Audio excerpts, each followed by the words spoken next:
Oke teman-teman semuanya, Pajakaners dimanapun berada, Assalamualaikum warahmatullahi wabarakatuh.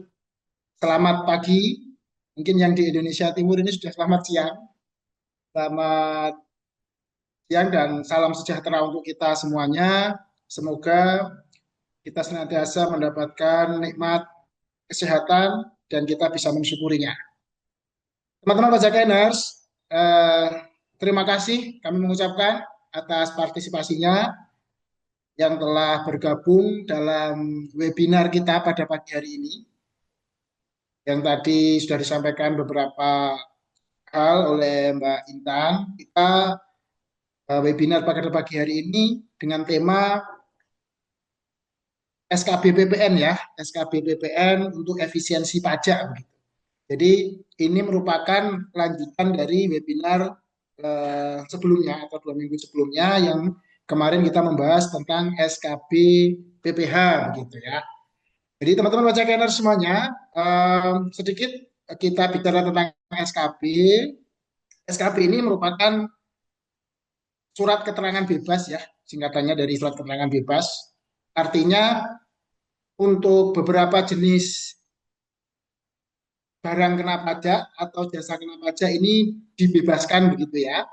Ada yang dengan SKB harus memiliki SKB, tapi juga ada yang tidak dengan SKB. Kenapa ada SKB? PPH kemarin kita sudah bahas bahwa SKB PPH itu intinya adalah sebagai fasilitas kepada wajib pajak supaya PPH badan atau PPH tahunannya itu tidak akan lebih bayar begitu ya karena transaksinya. Nah kalau SKB PPN ini kan lebih kepada objeknya gitu ya karena PPN ini adalah pajak yang bersifat objektif. Kalau jadi ada barang-barang tertentu yang dibebaskan, ya, baik impor maupun perolehan dalam negeri. Nah, nanti akan dijelaskan lebih rinci, lebih detail oleh narasumber kita, Mas Satya, ya, yang akan membawakan materi tentang SKB BPN ini. Teman-teman pajakannya semuanya, sebelum ke acara inti, izinkan saya menyampaikan tentang pajakin. Nanti biar teman-teman yang sudah sering tahu biar nggak lupa, yang baru bergabung dan baru mengerti biar lebih tahu mendalam tentang apa dan siapa itu pajakin. Ya, uh, kami merupakan perusahaan yang bergerak di bidang konsultasi pajak, akuntansi dan keuangan, dan kami memiliki platform online dan juga offline, gitu ya. Jadi layanannya pajakin itu layanan bisa diakses melalui online di dia melalui mobile ya HP baik melalui Android HP Android ataupun HP iPhone semua bisa.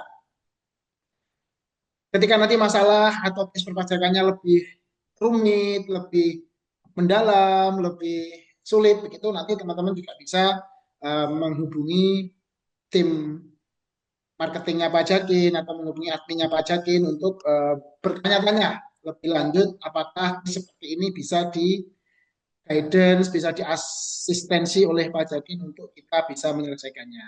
Gitu ya. Nah, next Mas, untuk visi misi kami tentunya kami ingin menjadi mitra yang terpercaya ya bagi wajib pajak, bagi teman-teman pajakaners di dalam mendapatkan dalam melaksanakan hak dan kewajiban gitu ya. Jadi kewajiban perpajakannya dijalankan, dilaksanakan, tapi juga kita ketika mempunyai hak, ketika memiliki hak untuk terkait dengan perpajakan ya bisa kita dapatkan gitu. Karena hak ini kan harus diperjuangkan gitu, tidak bisa datang dengan sendirinya.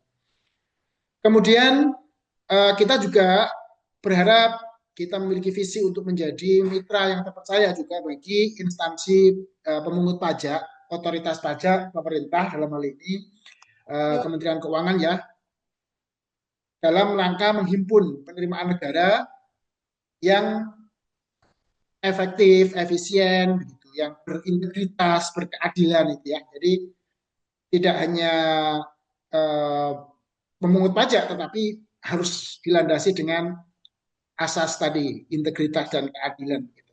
Sehingga kita bisa merasakan, oh kalau penghasilannya besar, pajaknya besar, wajar. Gitu ya. Kalau penghasilannya nggak besar, penghasilannya kecil, ya pajaknya kecil. Itu uh, inti dari sisi keadilan dalam melaksanakan kewajiban berpajak. Next, Mas. Nah, ini untuk layanan online kami, teman-teman pajakeners, ada beberapa fitur konsultasi tentunya, teman-teman bisa memanfaatkannya, kemudian cek status NPWP-nya, kemudian ada buku kas, ada akuntansi, ada e-billing, ada e-matre dan izin usaha. Jadi menu-menu ini teman-teman bisa akses di uh, platform Pajakin, platform online-nya Pajakin, yang teman-teman mungkin ada yang sudah download, sudah menginstal, nah ini yang belum silakan. Dan kami berharap sekali bahwa kami bisa mendapatkan masukan dari teman-teman atas menu-menu atau fitur-fitur layanan kami ini supaya kami bisa lebih baik dan lebih berkembang lagi ke depannya di dalam memberikan kemudahan-kemudahan untuk pelayanan perpajakan kepada teman-teman pajakan. Selain itu, kita juga ada update informasi-informasi terbaru, berita-berita terbaru, peraturan-peraturan terbaru di bidang perpajakan ya, baik pajak sendiri, pajak pusat, pajak daerah, bea cukai, penerimaan negara bukan pajak. Nah, jadi informasi-informasi terbaru ini juga teman-teman bisa dapatkan, bisa akses di aplikasi pajak. Next, Mas.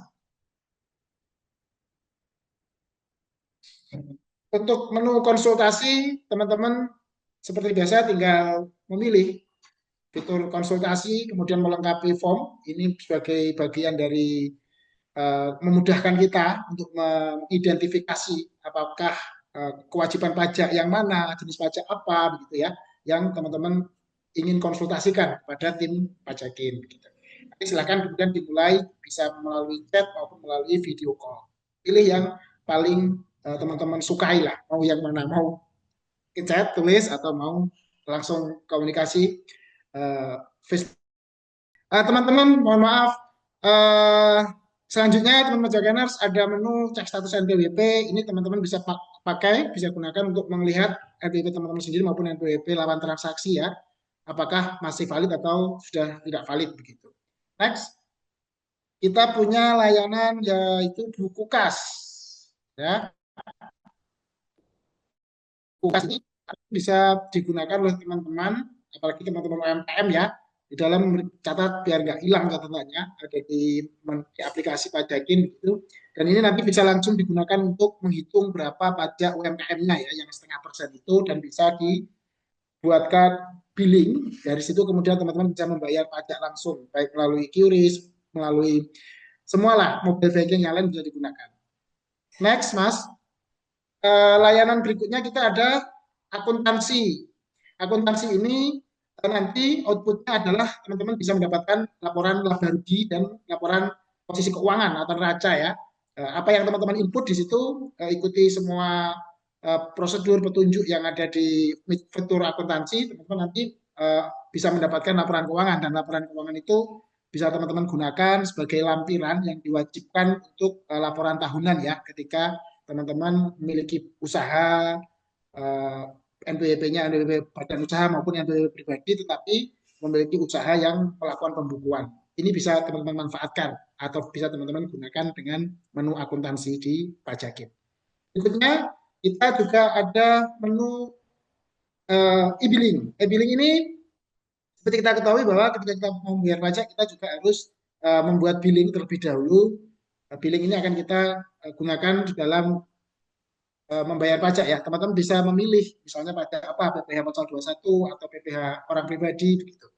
Nanti disesuaikan, diisi masa pajak berapa dan nilainya berapa. Dan ini bisa teman-teman gunakan di menu pajakin.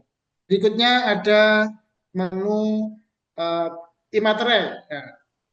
Teman-teman yang memerlukan e-materai dalam jumlah sedikit maupun banyak bisa mengakses pajakin.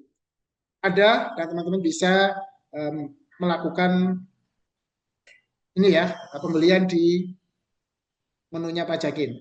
Berikutnya kita ada, nah ini untuk tata caranya ya, teman-teman nanti bisa gunakan untuk mengunggah dokumen, sehingga dokumennya itu sudah ada materinya gitu ya. Dokumennya dokumen yang soft copy bukan hard copy. Selanjutnya kita juga ada menu izin usaha ya. Izin usaha ini pendirian maupun perubahan. Baik PT, baik firma CV maupun PT perseorangan ya. Itu juga bisa teman-teman gunakan menu izin usaha di aplikasi Pajakin untuk mengurus atau mendirikan usaha. Nah, itu beberapa layanan-layanan yang sudah ada, sudah existing, yang dipunyai oleh Pajakin dan bisa teman-teman manfaatkan atau teman-teman gunakan. Nah, kemudian yang kedua ada layanan offline. Layanan offline ini seperti tadi kami sampaikan bahwa mulai dari compliance, mulai dari awal, teman-teman misalnya mau mendaftarkan diri menjadi PKP, kemudian untuk kewajiban pajak bulanan, kemudian ketika ada dispute, baik surat dari pajak berupa SP2TK maupun tax audit pemeriksaan pajak, bahkan sampai dengan proses litigasi ya teman-teman, baik di kanwil pajak berupa keberatan maupun di pengadilan pajak ya berupa banding. Kita siap memberikan eh, bantuan, asistensi pada teman-teman dalam proses-proses itu untuk mendapatkan hak dan kewajiban perpajakannya. Termasuk juga kita ada layanan untuk in-house training ya, ketika memang diperlukan kita memberikan, kemudian ada layanan pembuatan tax opinion, kemudian tax advice, kemudian ada juga transfer pricing dokumen. Itu kawan-kawan semuanya, teman-teman pajakaners, alhamdulillah kita telah banyak digunakan, banyak di-download, banyak di-install teman-teman. Mudah-mudahan kami berharap bisa memberikan manfaat yang sebesar-besarnya bagi teman-teman sepajakener semuanya. Saya kira demikian yang bisa saya sampaikan. Sekali lagi terima kasih. Selamat mengikuti webinar pada pagi hari ini. Semoga teman-teman bisa memanfaatkan dan bisa mendapatkan manfaat dari webinar kita. Paling nggak tahu, oh ada SKB PPN tuh ya. Jadi nggak perlu bayar PPN karena dibebaskan. Gitu. Terima kasih, selamat mengikuti webinar. Mohon maaf apabila ada kekurangan dan kelebihan dalam sambutan saya. Bila taufik walhidayah, Assalamualaikum warahmatullahi wabarakatuh. Selamat pagi semuanya. Waalaikumsalam warahmatullahi wabarakatuh. Terima kasih banyak Mas Gofur atas sambutan dan semangatnya yang luar biasa untuk kita semua.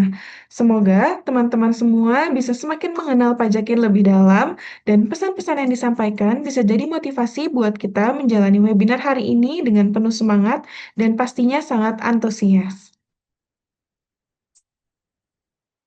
Nah, sekarang kita masuk ke sesi utama yang pastinya udah ditunggu-tunggu, yaitu pemaparan materi dengan tema tips memanfaatkan surat keterangan bebas pajak pertambahan nilai untuk efisiensi pembayaran pajak. Materi ini akan dibawakan langsung oleh narasumber kita yang luar biasa, Mas Satya Dea Prawira selaku Accounting and Tax Specialist dari Pajakin. Tapi sebelum mulai, saya ingin mengingatkan sekali lagi jangan lupa untuk tetap stay sampai akhir acara ya, karena sistem kami akan mendeteksi kehadiran teman-teman sebagai salah satu syarat untuk mendapatkan e-sertifikat gratis hari ini. Jadi, siapkan catatannya, relax, dan nikmati sesi serunya bareng Mas Satya. Baik, sekarang kita masuk ke sesi materi utama. Yuk kita sapa dulu narasumber kita yang kelihatan semangat banget hari ini. Halo Mas Satya, apa kabar? Semoga dalam keadaan sehat dan semangat ya. Halo Mbak, baik, Alhamdulillah. Semoga juga teman-teman semua di sini dalam keadaan sehat juga ya. Udah siap kan Mas buat sharing ilmu seputar SKB PPN? Oh ya, udah siap dong pastinya. Mas Satya boleh sedikit cerita nggak nih bagaimana dari proses pengajuan SKB PPN yang paling sering bikin wajib pajak salah langkah? Mungkin kalau untuk proses yang membuat wajib pajak salah langkah itu cukup banyak ya. Namun yang paling sering terjadi itu yang pertama barang tidak sesuai dengan kriteria dan barang tersebut tidak sesuai dengan kepemilikannya. Kemudian yang kedua, proses pengajuan SKB PPN diajukan setelah terjadinya impor, di mana yang harusnya sesuai aturan itu proses pengajuan SKB PPN ini diajukan sebelum terjadinya impor. Kurang lebih seperti itu, Mbak. Baik, mantep banget nih jawaban dari Mas Satya. Kalau gitu langsung aja kita ke pemaparan materi dari Mas Satya. Waktu dan jaringan kami persilahkan untuk Mas Satya. Silakan Mas. Ya, baik. Terima kasih, Mbak.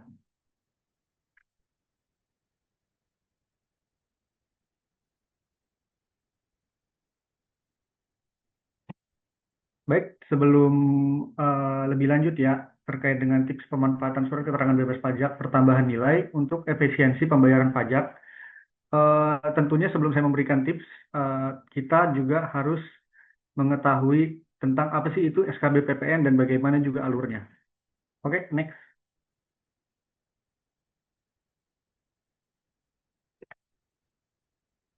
Next, Mas.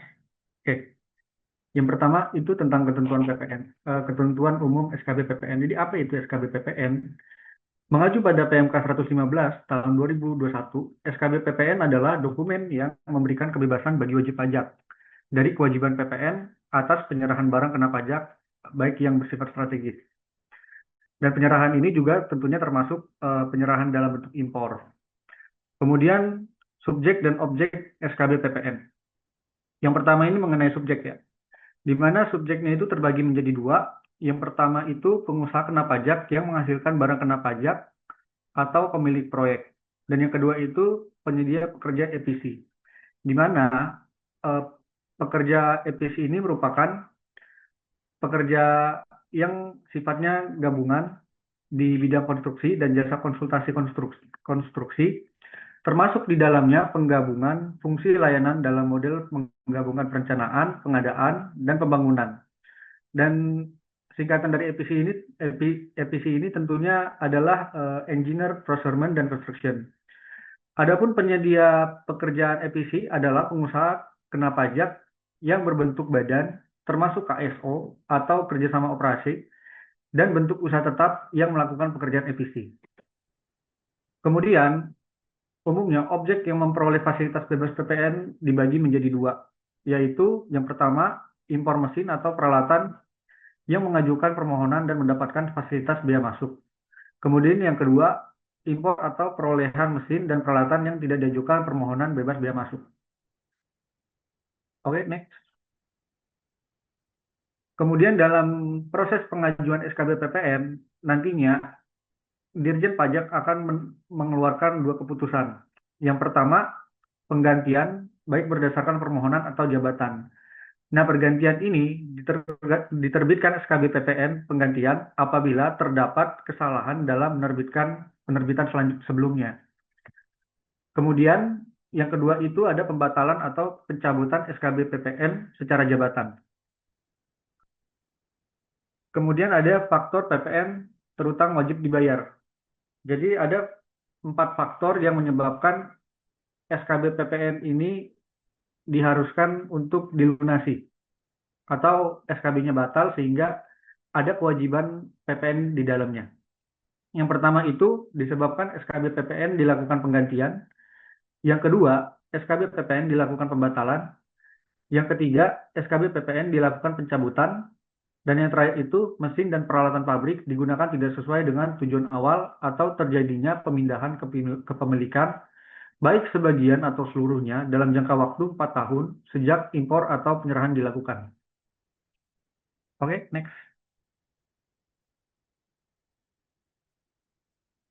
Kemudian di sini mengenai tata cara pemberian fasilitas dibebaskan dari pengenaan pajak pertambahan nilai atas impor atau penyerahan BKP tertentu bersifat strategis. Yang pertama itu mengenai barang kena pajak bersifat strategis atas impor dan penyerahan difasilitasi SKB PPN. Nah, jadi di sini ada jenis barang impor yang memperoleh SKB PPN berdasarkan PP 49 tahun 2022. Yaitu adalah mesin dan peralatan pabrik yang menjadi satu kesatuan baik dalam keadaan terpasang atau terlepas yang digunakan secara langsung untuk menghasilkan BKP. Termasuk di dalamnya itu adalah impor yang dilakukan oleh pekerjaan konstruksi terintegritas namun tidak termasuk suku cadang. Kemudian yang kedua itu ada senjata amunisi, helm anti peluru, atau barang-barang yang digunakan dalam hal untuk pertahanan negara. Nah, untuk peraturan lebih lanjut terkait dengan barang-barang yang dikenakan SKB PPN untuk pertahanan negara, ini lebih lanjutnya diatur di PMK nomor 45 tahun 2025. Kemudian yang ketiga itu ada komponen atau bahan yang belum dibuat di dalam negeri yang diimpor oleh BUMN yang bergerak dalam industri pertahanan nasional yang ditunjuk oleh kementerian atau lembaga negara. Kemudian ada jenis barang yang penyerahannya memperoleh SKB PPN berdasarkan PP 49 tahun 2022. Yang pertama itu ada mesin dan peralatan pabrik yang menjadi satu kesatuan, baik keadaan terpasang ataupun terlepas yang digunakan secara langsung atau menghasilkan BKP. Yang kedua itu ada senjata amunisi, helm anti peluru, termasuk suku cadangnya untuk pertahanan negara yang diimpor khusus oleh kementerian, lembaga pemerintahan, urusan pertahanan dan keamanan. Kemudian ada lembaga kementerian yang bertanggung jawab pada presiden dengan fungsi pencegahan penyalahgunaan narkoba. Kemudian yang ketiga itu ada komponen atau bahan yang diperoleh oleh badan usaha milik negara yang bergerak dalam industri pertahanan nasional yang ditunjuk oleh kementerian atau lembaga pemerintah. Dan yang terakhir itu ada peralatan serta suku cadangnya yang digunakan untuk penyediaan data batas, peta, hasil topografi, peta hasil hidrografi, dan foto udara wilayah Negara Kesatuan Republik Indonesia. Yang gunanya itu untuk mendukung pertahanan nasional yang diserahkan kepada kementerian yang menyelenggarakan urusan pemerintahan di bidang pertahanan atau Tentara Nasional Republik Indonesia. Oke, next. Nah, kemudian kita juga akan membahas ketentuan mesin dan peralatan pabrik atas impor dan penyerahan, di mana secara garis besar mesin dan peralatan pabrik yang dibebaskan oleh PPN harus memenuhi 3 ketentuan tertentu. Yang pertama itu ada penggunaan mesin dan peralatan ini harus digunakan secara langsung, di mana mesin yang digunakan secara langsung dalam proses menghasilkan barang kena pajak di bagian produksi mencakup proses pembentukan, pengubahan sifat barang, atau yang memberikan daya guna usaha. Termasuk dalam kriteria mesin dan peralatan pabrik berguna untuk pembangkit listrik yang merupakan bagian terintegritas dari suatu industri. Di mana di sini juga ada catatan, tidak termasuk kegiatan mempertahankan, mengubah kualitas, dan kegiatan transmisi atau distribusi. Kemudian yang kedua, dilihat dari kondisi barang, mesin, atau peralatan tersebut, di mana kondisinya itu berada dalam keadaan terpasang maupun terlepas, namun tidak termasuk suku cadang. Jadi misalkan teman-teman mengimpor barang atau peralatan, namun nanti ada disertai dengan suku cadang, maka suku cadangnya itu nantinya tidak dikenakan, maka nanti suku cadangnya itu tidak dapat mendapatkan fasilitas SKB PPN. Kemudian yang ketiga itu ada sifatnya itu peralatan melekat, di mana mencakup peralatan pabrik yang melekat pada mesin itu sendiri. Oke, next.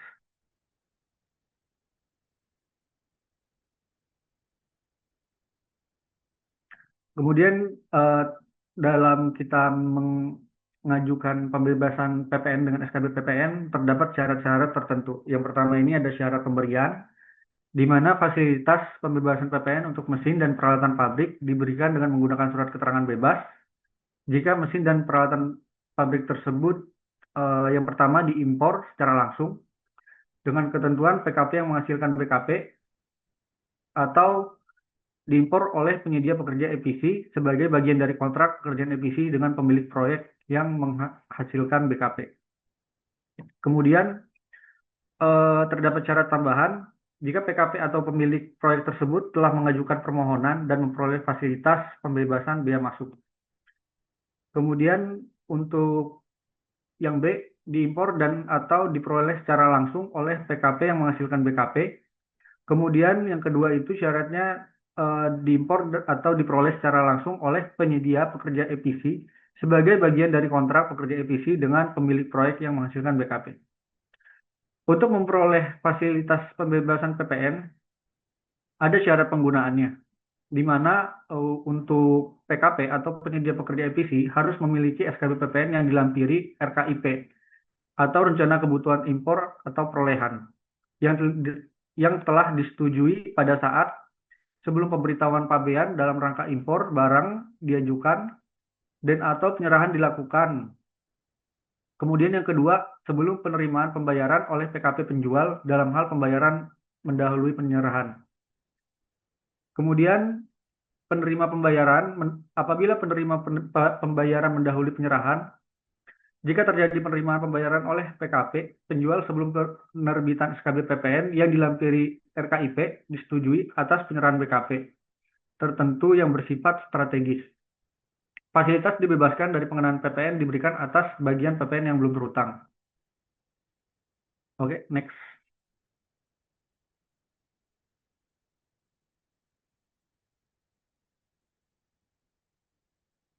Kemudian di sini juga ada ketentuan atas perolehan dalam negeri dan juga ketentuan impor. Yang pertama kita tentunya akan membahas dulu ketentuan perolehan dalam negeri, di mana ketentuan untuk pembeli BKP, barang kena pajak, faktur pajak atas perolehan barang harus dibuat dengan mencantumkan penyedia pekerja EPC sebagai pembeli barang kena pajak.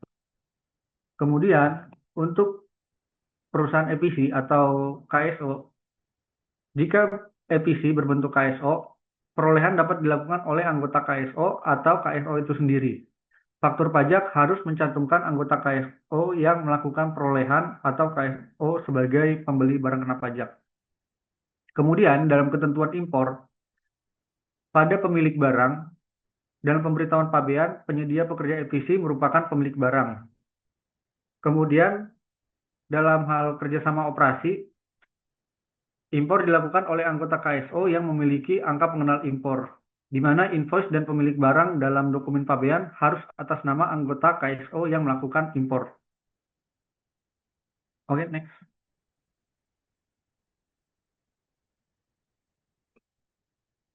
Kemudian terdapat ketentuan penyerahan akhir dari EPC ke pemilik proyek, di mana diatur pada pasal 9 PMK 119 tahun 2021 mengatur perlakuan PPN ketika mesin dan peralatan pabrik yang telah mendapatkan fasilitas PPN tersebut diserahkan oleh EPC kepada pemilik proyek sesuai kontrak. Di mana untuk pengenaan PPN dikenakan atas penyerahan mesin dan peralatan pabrik oleh penyedia pekerja EPC kepada pemilik proyek yang dikenai PPN. Kemudian untuk dasar pengenaannya ini dihitung menggunakan dasar pengenaan pajak sebesar nilai impor atau perolehan mesin dan peralatan pabrik yang dilakukan oleh penyedia pekerja EPC.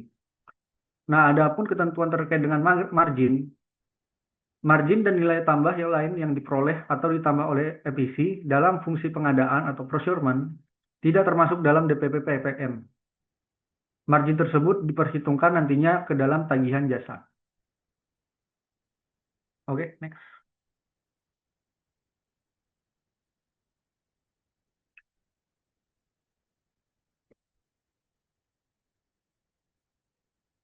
Jadi kemudian kita akan membahas prosedur SKB PPN yang didahului master list. Nah, prosedur ini berlaku untuk mesin dan peralatan pabrik yang diimpor, yang impornya juga difasilitasi pembebasan biaya masuk. Di mana dalam penerbitan master list ini diterbitkan berdasarkan permohonan fasilitas biaya masuk yang disampaikan melalui Sistem Informasi Kementerian Investasi atau BKPM. Pengajuan SKB PPN ini dilakukan setelah master list terbit.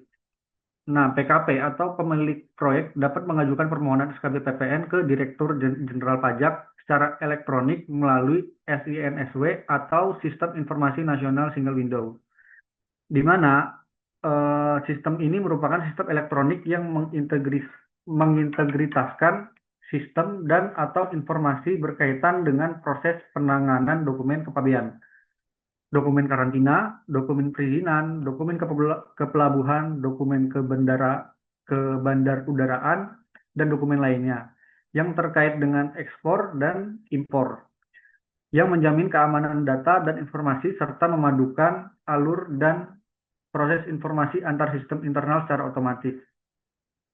Oke, next.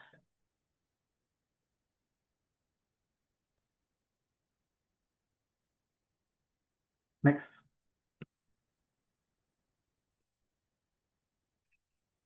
Kemudian ada syarat permohonan SKB PPN yang akan ditindaklanjuti jika PKP atau pemilik proyek telah menyampaikan SPT tahunan PPH 2 tahun terakhir dan SPT masa PPN 3 masa terakhir yang tentunya bersifat wajib.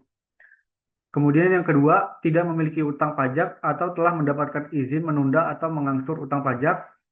Ketiga itu telah menyampaikan laporan realisasi impor dan perolehan. Dan yang terakhir itu melengkapi informasi peralatan.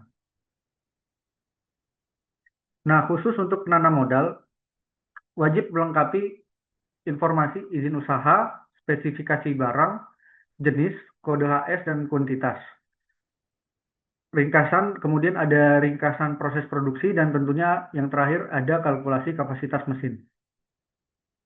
Oke, next.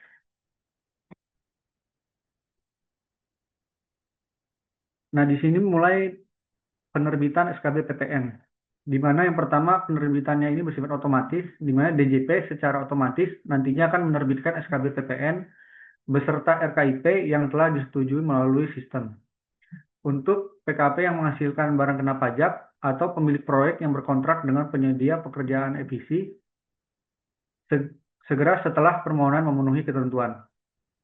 Kemudian untuk masa berlaku SKB PPN ini berlaku sesuai dengan batas waktu berlakunya master lease. Kemudian yang ketiga itu ada kewajiban lapor atas penerbitan SKB PPN. Pengusaha kena pajak atau pemilik proyek yang memperoleh SKB PPN wajib membuat laporan realisasi impor dan perolehan. Kemudian apabila terdapat perubahan lokasi proyek, maka yang pertama itu SKB PPN yang lama akan menjadi tidak berlaku. Kemudian yang kedua, pengusaha kena pajak atau pemilik proyek harus mengajukan permohonan SKB PPN kembali di lokasi proyek yang baru setelah dikukuhkan di kantor pelayanan pajak wilayah kerja lokasi yang baru. Kemudian yang terakhir itu, apabila perolehan oleh EPC belum diserahkan, maka nanti masa berlaku SKB PPN si pemilik proyek telah berakhir, kemudian pemilik proyek harus mengajukan permohonan SKB PPN kembali. Oke, next.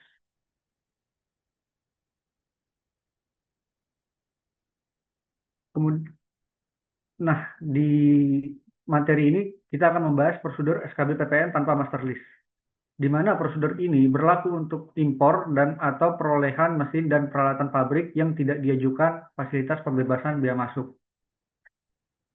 Di mana yang pertama itu ada pengajuan. Pengajuannya ini akan dilakukan secara langsung.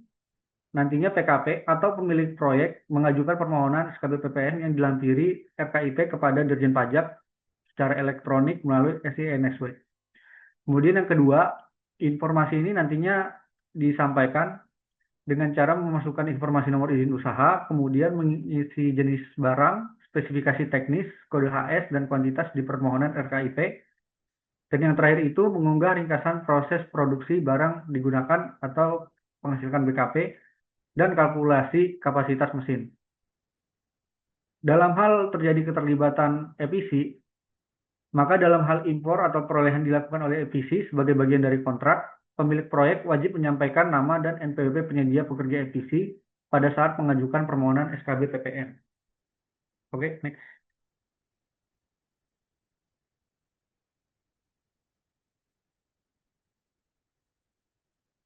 Ini jika terjadi pengajuan SKB PPN oleh penyedia pekerjaan EPC, terdapat beberapa prosedur. Yang pertama itu ada cara pengajuannya.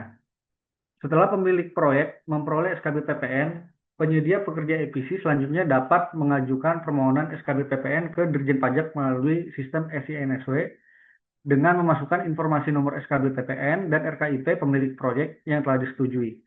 Kemudian mengunggah kontrak pekerjaan EPC dengan pemilik proyek dalam bahasa Indonesia atau bahasa Latin.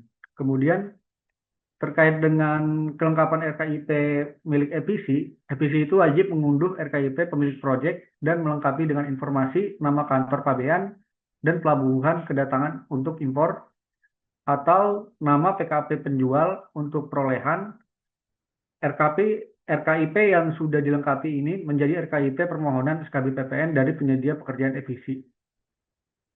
Oke, next.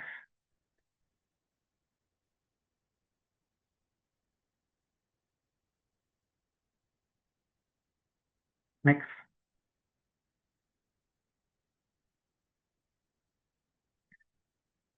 Adapun beberapa ketentuan pengisian RKIP untuk impor atau perolehan mesin dan peralatan. Yang pertama itu ada pernyataan impor. PKP yang melakukan impor harus menyatakan secara elektronik dalam RKIP berdasarkan pasal-pasal terkait bahwa mesin dan peralatan pabrik diimpor secara utuh atau dalam keadaan terlepas. Kemudian untuk pengisian RKIP utuh, jika diimpor atau diperoleh secara utuh, RKIP diisi dengan informasi berupa jenis mesin dan peralatan pabrik. Adapun untuk pengisian RKIP terlepas, RKIP diisi dengan informasi berupa nama mesin dan peralatan pabrik, kemudian jenis barang komponen, dan kode HS komponen mesin dan peralatan pabrik. Adapun sanksi mengenai RKIP ini, jika mesin dan peralatan impor dalam keadaan terlepas tanpa disertai jenis barang komponen, maka SKB PPN tidak dapat digunakan atau tidak berlaku untuk fasilitas pembebasan PPN, sehingga PPN-nya nanti akan dipungut. Oke, next Mas.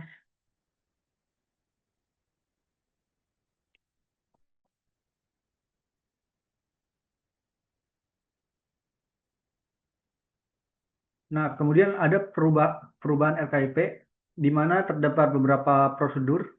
Yang pertama itu pengajuan perubahan, di mana PKP pemilik proyek atau penyedia pekerjaan EPC dapat mengajukan permohonan perubahan RKIP kepada Dirjen Pajak melalui SINSW.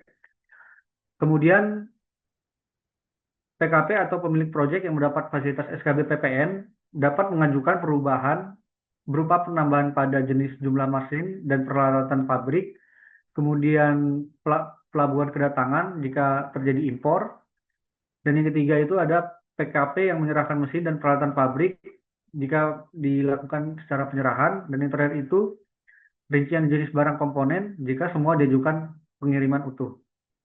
Kemudian yang ketiga, terjadi perubahan RKIP di penyedia EPC. Yang pertama itu nanti SKB PPN dengan disetujuinya permohonan perubahan RKIP SKB PPN yang diajukan oleh pemilik proyek atau setelah disetujui permohonan perubahan RKIP SKB PPN yang diajukan oleh PKP atau pemilik proyek.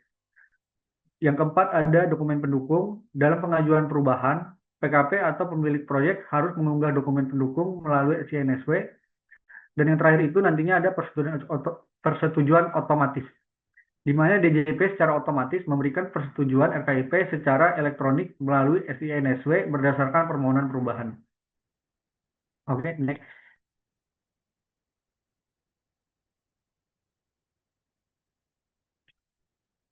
Setelah nantinya kita memperoleh SKB PPN, tentunya nanti ada kewajiban pelaporan realisasi. Yang pertama itu PKP atau pemilik proyek dan penyedia pekerja EPC yang mendapat fasilitas SKB PPN harus menyampaikan laporan realisasi impor dan perolehan setiap tahunnya. Paling lama itu akhir bulan Januari setiap tahun takwim yang bersangkutan. Kemudian yang kedua, terkait dengan pemanfaatan fasilitas RKIP. Pemanfaatan fasilitas pembebasan PPN atas RKIP secara lampiran SKB PPN dilakukan dengan dua cara. Yang pertama itu ada untuk impor. PKP membuat proforma pemberitahuan impor barang secara elektronik melalui SINSW. Kemudian yang kedua, realisasi PIB akan mengurangi kuota impor mesin dan peralatan pabrik yang mendapatkan fasilitas pembebasan PPN dalam RKIP. Kemudian apabila transaksinya dilakukan secara perolehan, maka PKP akan menambahkan nomor faktur pajak pada kolom rincian mesin dan peralatan atau komponen mesin dan peralatan. Dan yang kedua itu, realisasi perolehan akan mengurangi kuota perolehan mesin dan peralatan pabrik yang mendapatkan fasilitas pembebasan PPN. Oke, next Mas.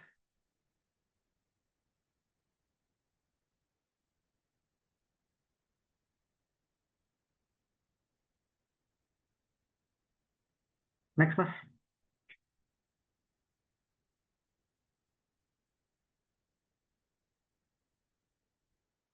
Kemudian ada yang ketiga ini mengenai prosedur pelaporan.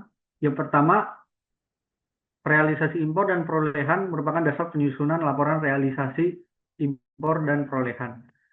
Kemudian yang kedua, PKP itu harus melengkapi dan mengunggah realisasi impor dan perolehan tersebut melalui sistem FINSW. Yang ketiga, unggahan tersebut merupakan laporan realisasi impor dan perolehan mesin dan peralatan pabrik. Dan yang terakhir, laporan realisasi impor dan perolehan diberikan tanda terima secara elektronik. Adapun laporan realisasi penyerahan EPC, penyedia pekerja EPC harus membuat laporan realisasi penyerahan mesin dan peralatan pabrik kepada pemilik proyek setiap tahun. Paling lama akhir bulan Januari setelah tahun takwim yang bersangkutan. Oke, next Mas.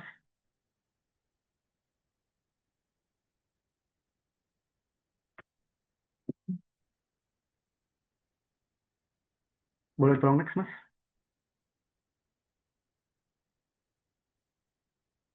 Nah, ini terkait dengan pentingnya kewajiban pencantuman SKB, PPN, dan penerbitan faktur pajak. Di mana diatur dalam Peraturan Menteri Keuangan yang sama, terdapat beberapa aturan. Yang pertama, dalam hal impor mesin dan peralatan.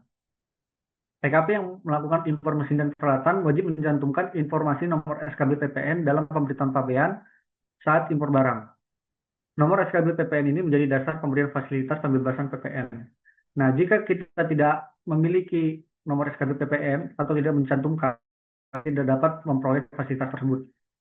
Kemudian yang kedua dalam hal penyerahan BKB strategis, PKP yang melakukan penyerahan BKP tertentu yang bersifat strategis wajib menerbitkan faktur pajak sesuai dengan peraturan perundang-undangan di bidang perpajakan.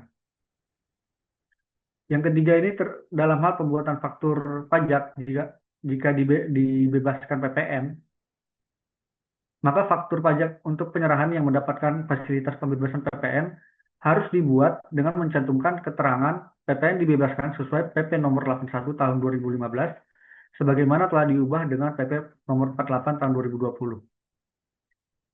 Adapun terkait pembaruan aplikasi, jika keterangan tersebut belum tersedia dalam aplikasi faktur pajak, PKP dapat melakukan pembaruan update atas keterangan yang dapat dicantumkan di faktur pajak melalui aplikasi tersebut. Oke, next Mas.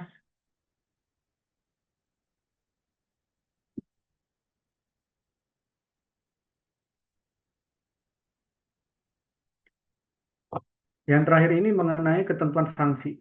Yang tentunya jika kita tidak memenuhi prosedur-prosedur tadi, serta persyaratan-persyaratan yang telah saya sampaikan sebelumnya, maka akan ada sanksi kegagalan faktur pajak. Dalam hal faktur pajak atau dokumen yang dipersamakan tidak memenuhi ketentuan atau tidak lengkap, maka atas impor dan atau penyerahan BKP tertentu yang bersifat strategis tersebut diperlakukan sebagai impor dan atau penyerahan yang tidak memperoleh fasilitas pembebasan dari pengenaan PPN.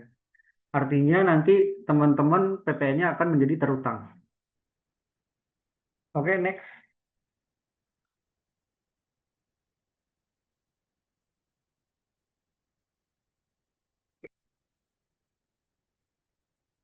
Nah, ini mengenai contoh kasus. Kasus ini mengenai tentang pekerjaan EPC, di mana PT Nusa Karya adalah perusahaan penyedia pekerja EPC atau Engineering, Procurement, and Construction yang membangun pabrik pupuk di Aceh. Pemilik proyek adalah pembeli, yaitu PT Pupuk Jaya. Adapun pekerjaan EPC tersebut adalah proyek pembangunan pabrik pupuk. Nah, di sini ada poin-poin transaksi kunci, di mana yang pertama pembelian barang dan jasa dari supplier luar negeri dan lokal termasuk dari PT Solusi Teknik.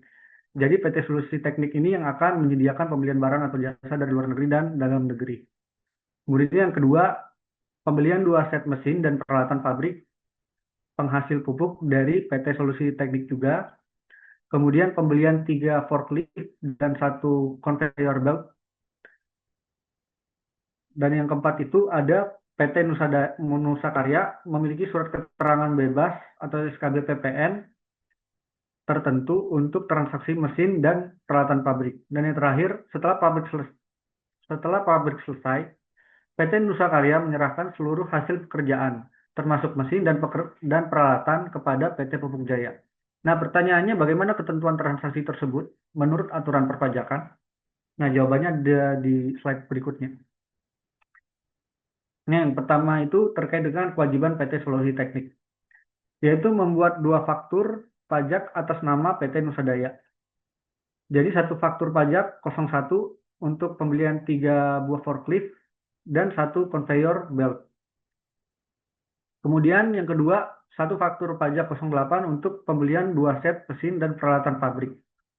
Penghasil pupuk dengan keterangan PPN dibebaskan sesuai PP nomor 81 tahun 2015 sebagaimana telah diubah dengan PP nomor 48 tahun 2020. Adapun kewajiban PT Nusa Karya, yang pertama, melakukan penyerahan hasil pekerjaan EPC kepada PT Pupuk Jaya, membuat faktur pajak 04 untuk penyerahan selain mesin dan peralatan pabrik, termasuk jika terdapat margin dan nilai tambah lainnya. Kemudian yang terakhir, membuat faktur pajak 08 untuk penyerahan mesin dan peralatan pabrik yang digunakan untuk menghasilkan pupuk, dengan sebagaimana keterangan PPN dibebaskan sesuai nomor 81 tahun 2015, sebagaimana telah diubah dengan PP nomor 48 tahun 2020. Oke, next. Oke, sekian dari presentasi saya, namun sebelumnya saya akan menyampaikan beberapa tips-tips nih terkait dengan pemanfaatan SKB PPN. Di mana yang pertama itu kita harus pahami SKB PPN. Yang mana SKB PPN ini berdasarkan PMK nomor 115 tahun 2021 yang merupakan kunci pembebasan dari kewajiban PPN atas impor atau perolehan barang kena pajak yang bersifat strategis, terutama mesin dan peralatan pabrik. Kemudian yang kedua itu adalah pemanfaatan SKB PPN. Dengan pemanfaatan SKB PPN, artinya kita tidak perlu mengeluarkan kas lebih untuk membayar PPN di awal transaksi, sehingga meningkatkan cash flow perusahaan secara signifikan. Kemudian poin kedua, kita harus memahami kepatuhan-kepatuhan yang ada di SKB PPN, baik dari segi objek dan juga subjek, harus memenuhi syarat. Tentunya dalam hal subjek dan objek, kita harus pastikan bahwa pengusaha pengenal pajak yang menghasilkan BKP atau penyediaan pekerjaan EPC yang berkontrak dengan pemilik proyek. Jangan sampai nantinya subjeknya tidak tepat. Dalam hal objek, kita harus memahami 3 ketentuan tadi. Yang pertama itu terkait dengan penggunaan mesin.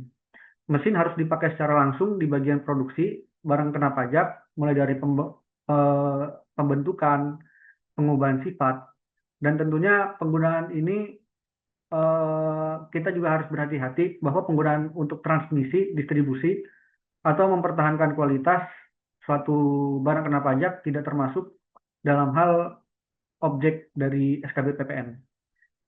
Kemudian yang kedua ini masih terkait dengan mesin tadi, kita juga harus melihat kondisi barangnya. Apakah ada suku cadangnya atau tidak dalam RKIP yang diajukan.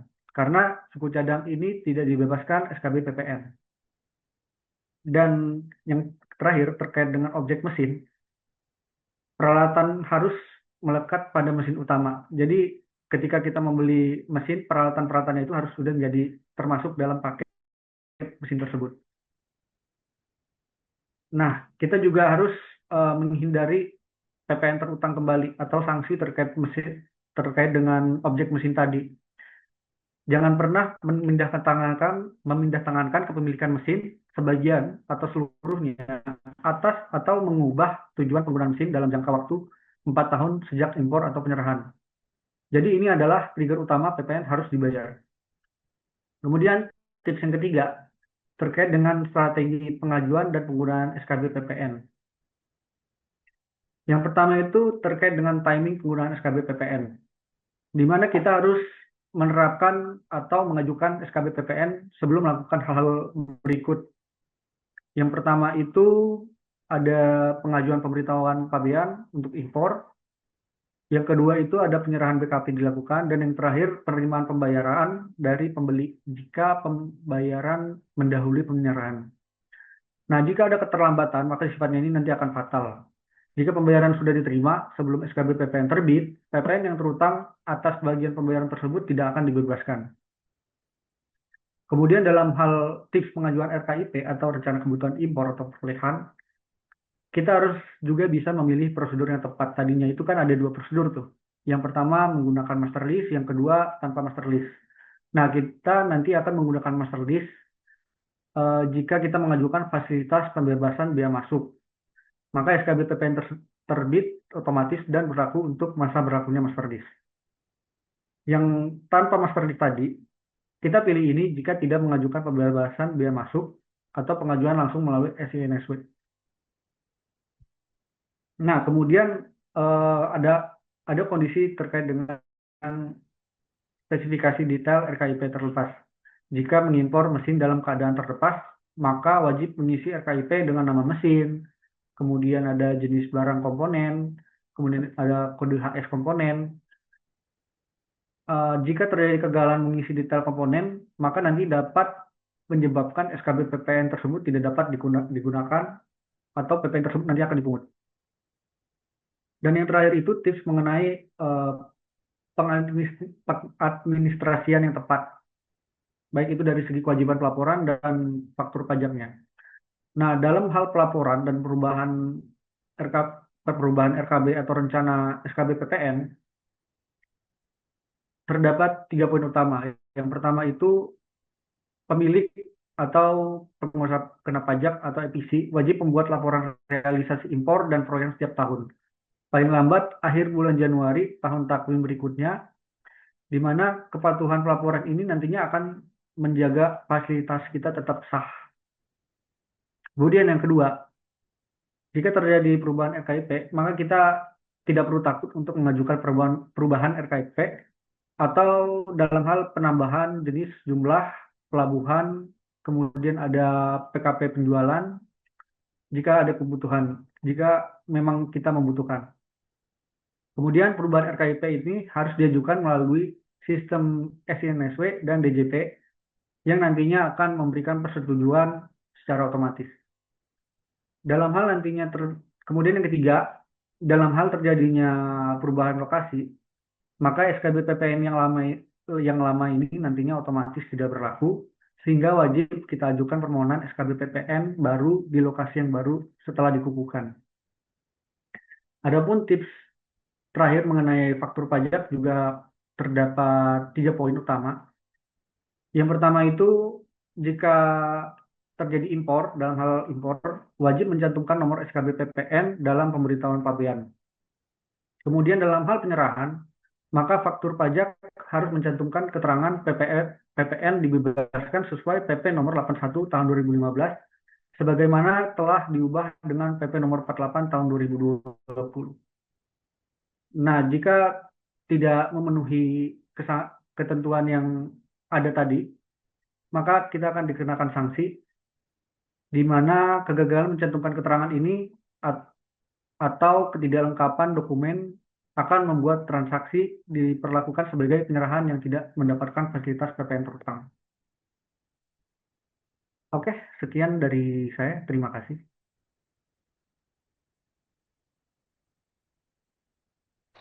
Wah, terima kasih banyak Mas Satya atas penjelasannya yang super insightful dan mudah banget dipahami. Rasanya jadi semakin tercerahkan dan semakin paham nih soal SKB PPN. Oke, sebelum kita masuk ke sesi kuis, saya ingin menyampaikan hal yang penting nih. Jika teman-teman merasa materi hari ini bermanfaat dan membuka wawasan baru, kami ingin meminta dukungan dari teman-teman semua untuk memberikan review bintang 5 di App Store atau Play Store aplikasi kami. Kenapa sih harus memberikan review bintang 5 di App Store maupun di Play Store kami? Karena ulasan positif dari teman-teman akan membantu aplikasi kami lebih dikenal banyak orang. Nah, kalau makin banyak yang tahu dan pakai aplikasi kami, otomatis kami jadi semakin semangat dan lebih sering bikin webinar gratis dan berbobot seperti ini. Linknya sudah dibantu share oleh admin di kolom chat ya. Kami bantu berikan waktu 1 menit untuk teman-teman mengisi review tersebut.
Baik, untuk teman-teman yang belum mengisi, silakan untuk mengisi reviewnya ya.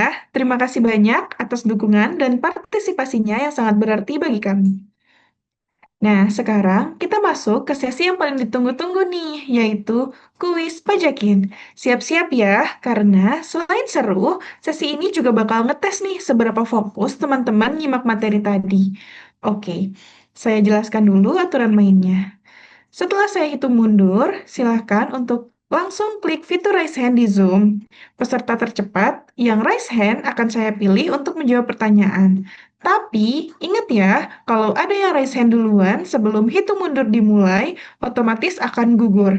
Jadi, tolong sedikit lebih sabar ya. Oke, semuanya udah siap? Kita mulai ya. 3, 2, 1, raise hand.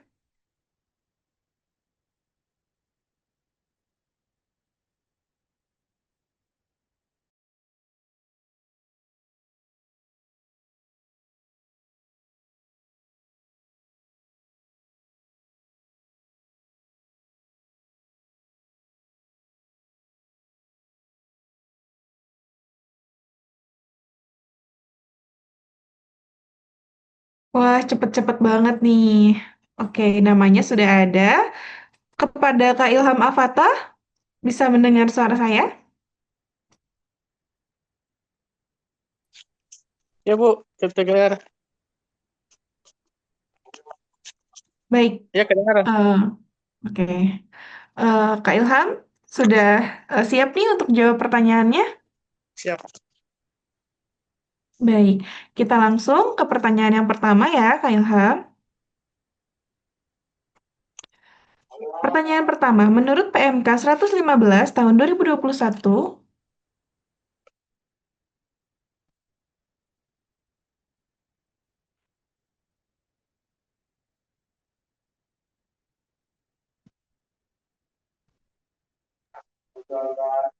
baik, untuk pertanyaan kuis nomor 1, wajib pajak dapat mengajukan SKB apabila A. Punya omset besar tetapi ingin menekan beban pajak. B. Dipastikan tidak akan terutang PPh karena mengalami rugi fiskal atau masih memiliki kompensasi rugi. C. Tidak ingin dilakukan pemeriksaan oleh DJP. D. Sedang mengikuti program pengampunan pajak. Silakan untuk dijawab, Kak Ilham. B.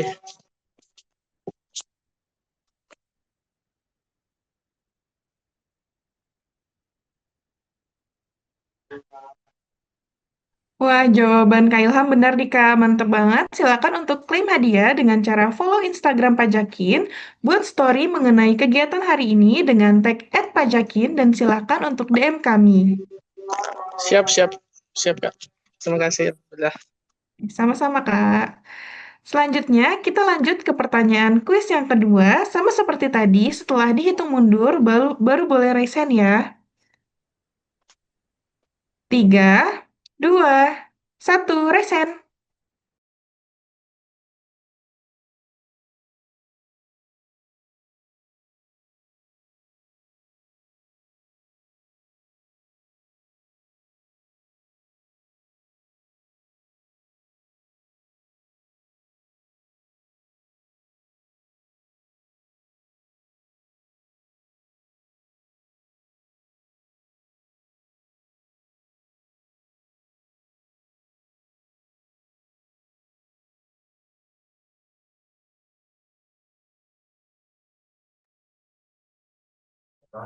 Halo Kak Gifson Marnasipua. Ya, Oke, halo. baik. Halo Kak, Ya, sudah siap untuk jawab pertanyaan kuis kedua? siap. Baik, seru banget nih semangatnya. Kita lanjut ke kuis kedua. Salah satu faktor yang menyebabkan PPN terutang wajib pajak dibayar kembali walaupun sudah mendapat SKB PPN adalah jika terjadi kondisi tertentu. Manakah kondisi di bawah ini yang dapat menyebabkan PPN terutang wajib dibayar? A. Mesin dan peralatan pabrik digunakan untuk kegiatan transmisi atau distribusi. B. SKB PPN dilakukan penggantian karena terdapat kesalahan dalam penerbitan sebelumnya. C. Mesin dan peralatan pabrik dipindah tangankan ke pemilikannya sebagian atau seluruhnya dalam jangka waktu 4 tahun sejak impor atau penyerahan dilakukan. C, Mbak. Jawabannya? C. Mesin dan peralatan pabrik dipindah tangankan kepemilikannya sebagian atau seluruhnya dalam jangka waktu 4 tahun sejak impor atau penyerahan dilakukan. Baik, wah benar banget nih Kak atas jawabannya. Silakan untuk klaim hadiah dengan cara follow Instagram Pajakin, buat story mengenai kegiatan hari ini dengan tag @pajakin, dan silakan untuk DM kami. Terima kasih ya. Terima kasih Kak Gibson. Selanjutnya, kita langsung ke kuis yang terakhir. Untuk teman-teman, silakan untuk raise hand. 3, 2, 1.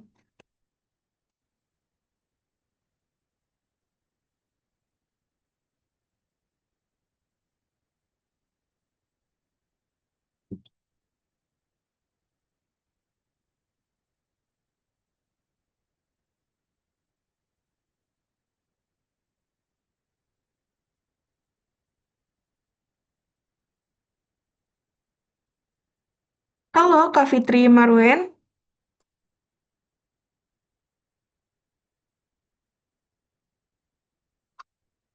Halo, Kak Fitri.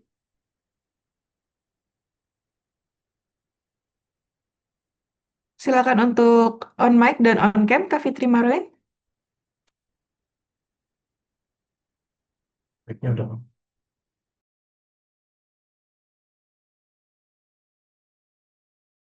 Halo, Kak Fitri.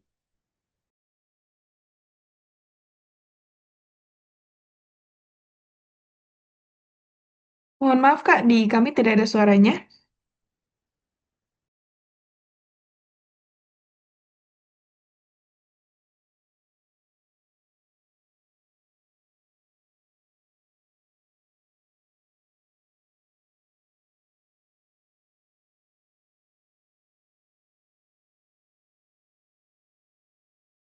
Nggak bisa kok kita nggak.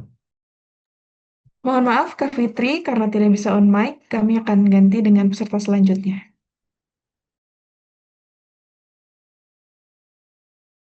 Kita ulang raise hand-nya. Untuk teman-teman siap-siap ya. 3, 2, 1, raise hand.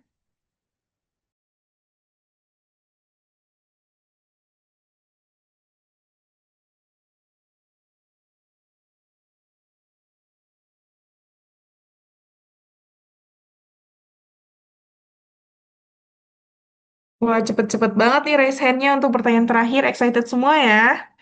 Oke, di sini ada Kak Rizka Sofia. Boleh on mic?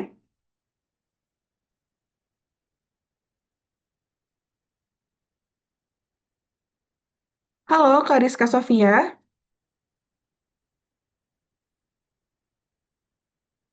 Iya, Baik, sudah siap belum Kak Rizka untuk menjawab pertanyaan kuis yang ketiga? udah. Oke, kita lanjut ke pertanyaan kuis yang ketiga. Dalam prosedur SKBPPN yang didahului master list diajukan fasilitas pembebasan bea masuk, manakah di antara pernyataan berikut yang benar mengenai masa berlaku SKBPPN? A. SKBPPN berlaku selama 4 bulan sejak tanggal diterbitkan. B. SKBPPN berlaku sesuai dengan batas waktu berlakunya master list. C. SKBPPN berlaku sejak tanggal terbit hingga tanggal berakhirnya kontrak pekerjaan IPC. Silakan untuk Kariska menjawab.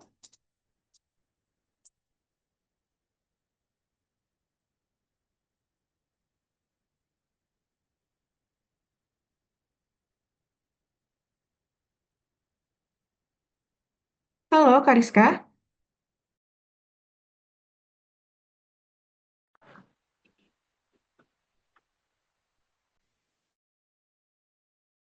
Halo, Kariska. Yang A, jawabnya A. Wah, hampir benar nih, Kak. Tapi belum pas. Kita kasih kesempatan peserta lainnya ya. Terima kasih, Kariska.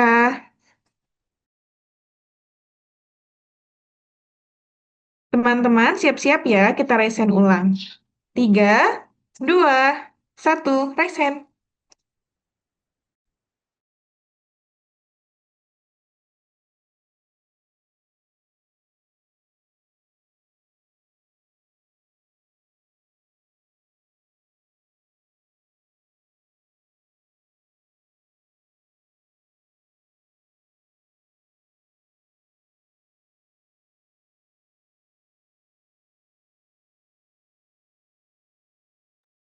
Baik. Halo Kamila.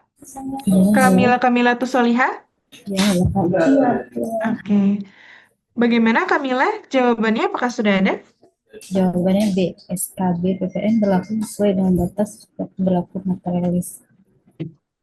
Wah, jawaban Kamila benar nih. Mantap banget. Silakan untuk klaim hadiah dengan cara follow Instagram Pajakin, buat story mengenai kegiatan hari ini dengan tag @pajakin. Dan silakan untuk DM kami ya. Terima kasih, Kak. Baik, sama-sama Kamila.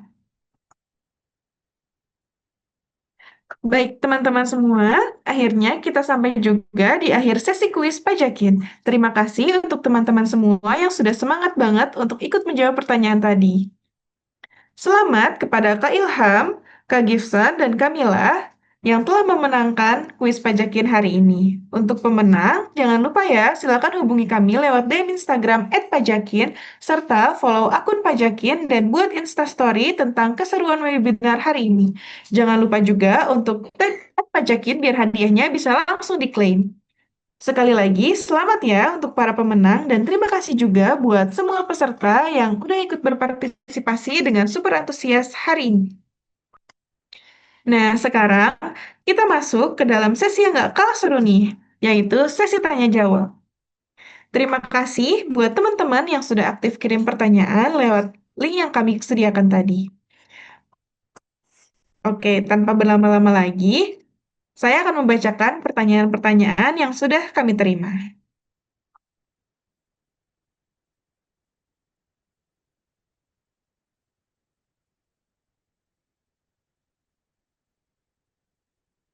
Baik, untuk pertanyaan pertama dari Kak Bayu Sulistyo, pertanyaannya, efek dari SKB terhadap restitusi pajak bagaimana? Silakan kepada Mas Satya untuk menjawab pertanyaan dari Kak Bayu Sulistyo. Baik, terima kasih pertanyaan yang sangat menarik. Jadi SKB ini pada dasarnya bertujuan untuk mencegah adanya pemotongan atau pemungutan di awal. Jadi ketika perusahaan memiliki SKB, pihak pemotong tidak lagi melakukan withholding tax atas transaksi tersebut. Dampaknya terhadap restitusi cukup signifikan.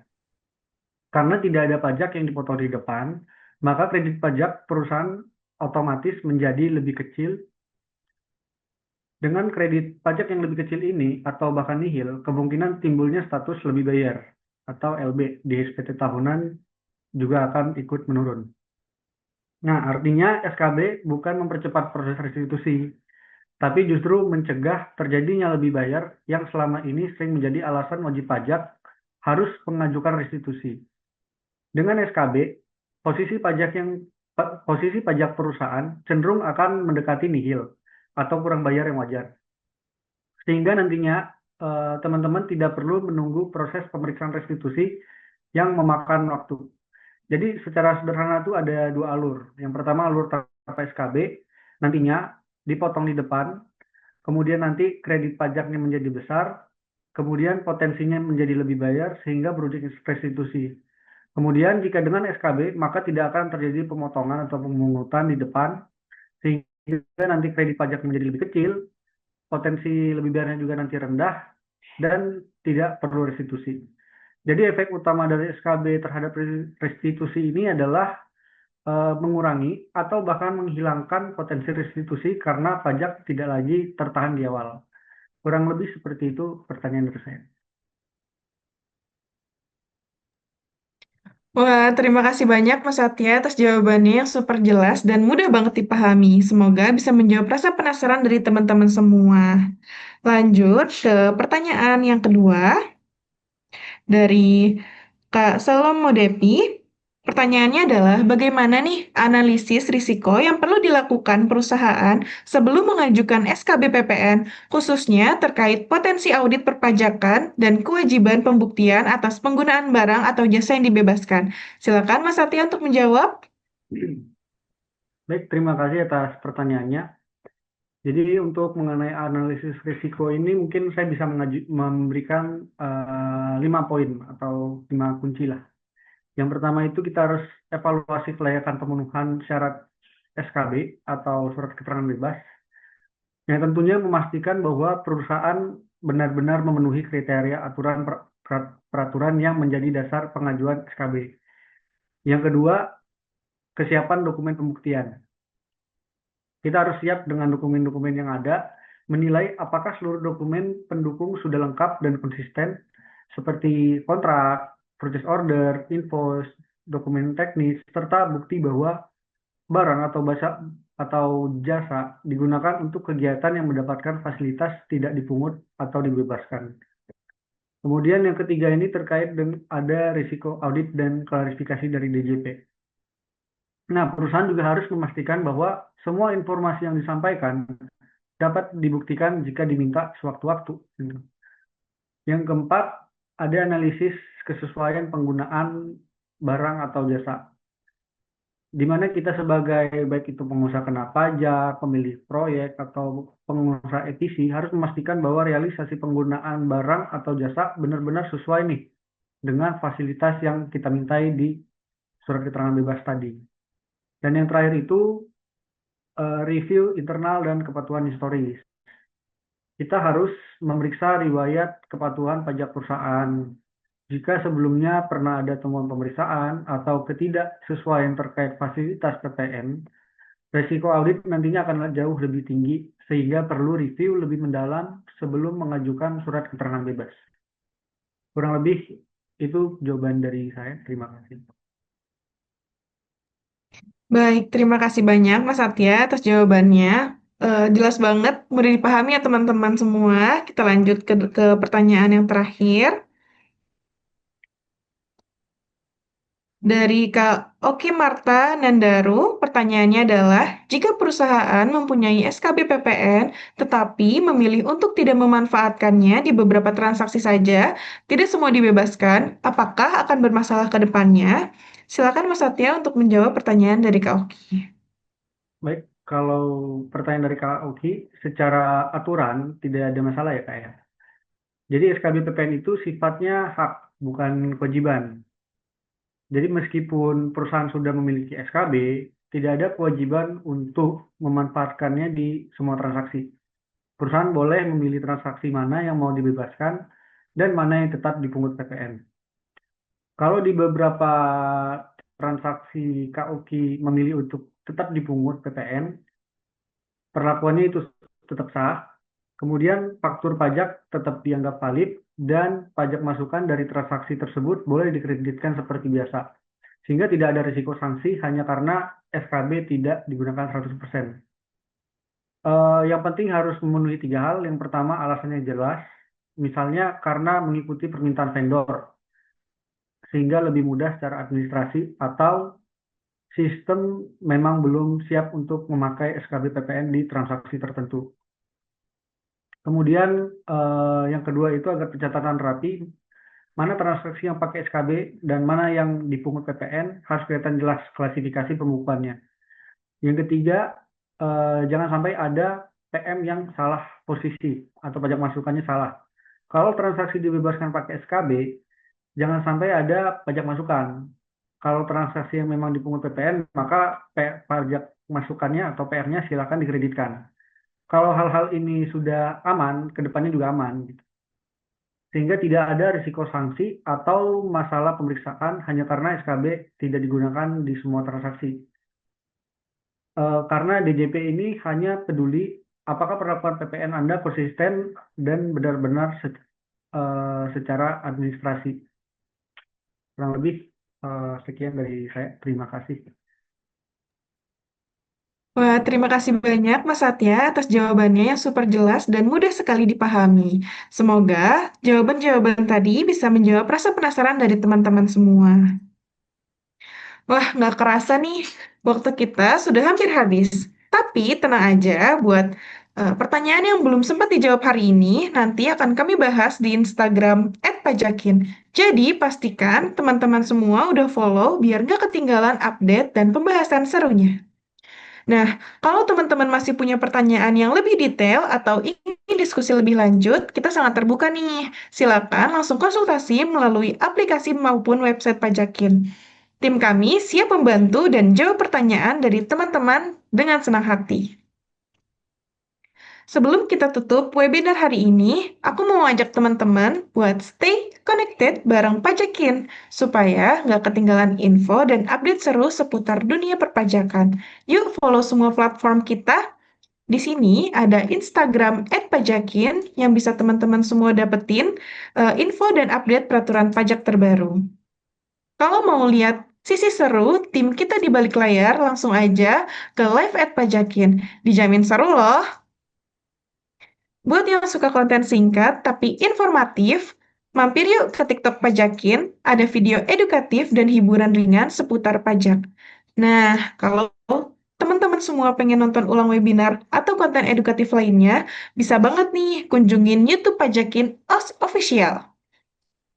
Terus, kami juga ada YouTube Lapak Pajak, tempatnya podcast dan obrolan santai, tapi tetap berbobot tentang pajak. Dan terakhir, jangan lupa untuk kunjungi website Pajakin. Di sana ada artikel dan berita pajak terkini yang bisa membantu teman-teman untuk tetap up to date. Jadi, yuk di-follow semuanya biar makin dekat sama Pajakin dan gak ketinggalan event seru berikutnya. Wah, nggak kerasa banget nih, kita udah sampai di penghujung webinar hari ini. Terima kasih yang sebesar-besarnya untuk seluruh peserta yang sudah meluangkan waktu dan tetap stay sampai akhir webinar. Kalian luar biasa. Dan tentunya terima kasih juga untuk Mas Arief, Mas Gofur, dan Mas Satya atas ilmu semangat dan inspirasinya yang keren banget hari ini. Saya Intan, selaku Master of Ceremony yang memandu webinar hari ini. Mohon maaf jika selama membawakan webinar ada kata-kata ataupun sikap yang kurang berkenan. Semoga webinar hari ini bisa bermanfaat dan menambah insight baru untuk teman-teman semua. Tapi sebelum kita benar-benar pamit, yuk tulis dulu di kolom chat gimana sih kesan dan pesan teman-teman setelah ikut webinar Pajakin hari ini. Atau boleh juga kasih emoji terbaiknya untuk narasumber dan tim Pajakin.